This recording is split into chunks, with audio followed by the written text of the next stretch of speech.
Assalamualaikum warahmatullahi wabarakatuh. Saya Farhana Yolanda dari Kampus Tika Surya Global Yogyakarta. Di sini saya akan menjelaskan atau mempresentasikan tentang upaya pencegahan primer, sekunder, tersier pada sistem respirasi. Nah, sebelumnya kita mengetahui apa itu respirasi, di mana pada respirasi itu ialah proses pertukaran gas, oksigen, dan karbon dioksida baik yang terjadi pada paru-paru maupun di jaringan. Nah, di mana proses ini dibagi menjadi dua. Yang pertama itu ada eksternal dan internal. Yang kedua itu ada gangguan respirasi. Nah, di mana pada gangguan respirasi sendiri itu bisa terjadi pada flu, seseorang bisa terkena flu. Yang kedua ada faringitis. Nah, di mana pada faringitis sendiri ialah peradangan pada tenggorokan. Yang ketiga ada asma, di mana pada asma ialah gangguan respirasi yang ditandai dengan peradangan pada saluran pernapasan. Nah, yang ketiga itu ada asma. Nah, di mana pada asma itu biasanya kondisi ini ialah gangguan respirasi yang ditandai dengan peradangan pada saluran pernapasan. Dan ini biasanya lebih sering terjadi pada seseorang.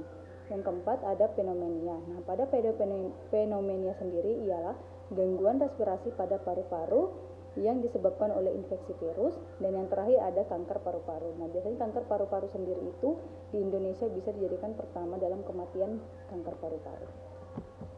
Nah, di sini ada faktor yang mempengaruhi oksigen, di mana pada faktor tersebut ialah faktor fisiologis. Yang kedua ada faktor dan tahap perkembangan, usia dan tahap perkembangan. Jadi di sini usia juga mempengaruhi dan tahap perkembangan seseorang. Yang ketiga faktor lingkungan. Nah, di mana pada faktor lingkungan sendiri ialah faktor lingkungan itu lingkungan kita itu harus bersih dan tidak kotor. Yang keempat gaya hidup. Nah, gaya hidup seseorang itu bagaimana? Yang kelima ada gangguan kesehatan. Nah, jadi seseorang itu memiliki gangguan kesehatan sendiri. Yang terakhir itu makanan. Jadi pola makanan juga dijaga dan makanan yang dikonsumsi juga dilihat ya. Nah, di sini ada masalah yang terjadi pada oksigenisasi. Yang pertama ada hipoksia, kondisi di mana kadar oksigen dalam darah rendah. Yang kedua hipoksia, kondisi rendahnya kadar oksigen di sel dan jaringan. Yang ketiga ialah gagal napas, jadi seseorang bisa terjadi gagal napas. Yang terakhir adalah pola napas yang tidak efektif. Nah, yang di sini ada pencegahan primer, di mana pada pencegahan primer itu yang pertama ada status gizi. Jadi gizi seseorang itu dilihat, makanannya dilihat, apakah makanannya kondisinya bersih atau tidak.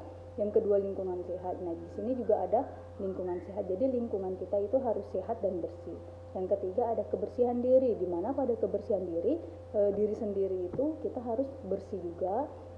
Jangan kotor ya, karena itu juga bisa mengakibatkan penyakit. Dan yang terakhir adalah mendapatkan vaksinasi.